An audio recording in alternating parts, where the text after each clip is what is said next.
నమస్తే దోస్తులు, ఎట్లున్నారు? అందరు మంచిగున్నారా? ఇవాళ తెలంగాణలో ఉన్న ముఖ్యమైన ముచ్చట్లేందో ఓసారి చూద్దాం. ఐటీ, ఏఐ రంగాలల్లో భారీగా పెట్టుబడులు సాధిస్తున్న తెలంగాణ ఇతర రంగాల్లోనూ తన జైత్రయాత్రను కొనసాగిస్తున్నది.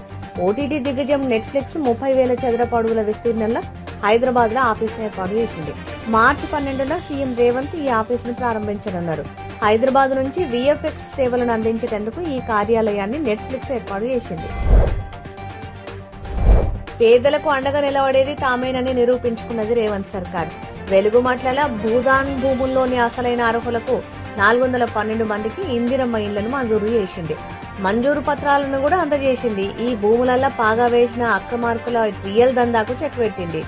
దశాబ్దాలుగా ఎదురు చూస్తున్న పేదలకు శాశ్వత పరిష్కారం చూపెట్టింది.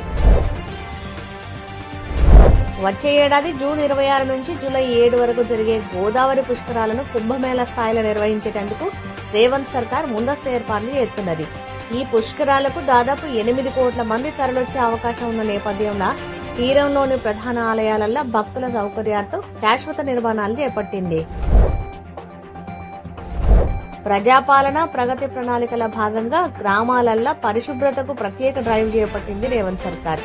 రాష్ట్రంలో ఉన్న పెండింగ్ సమస్యలు పరిష్కరించడంతో పాటు ప్రభుత్వం చేపడుతున్న కార్యక్రమాలను వివరించేందుకు 99 రోజుల ప్రత్యేక కార్యక్రమం చేపట్టిన ముచ్చట ఎరుకైంది.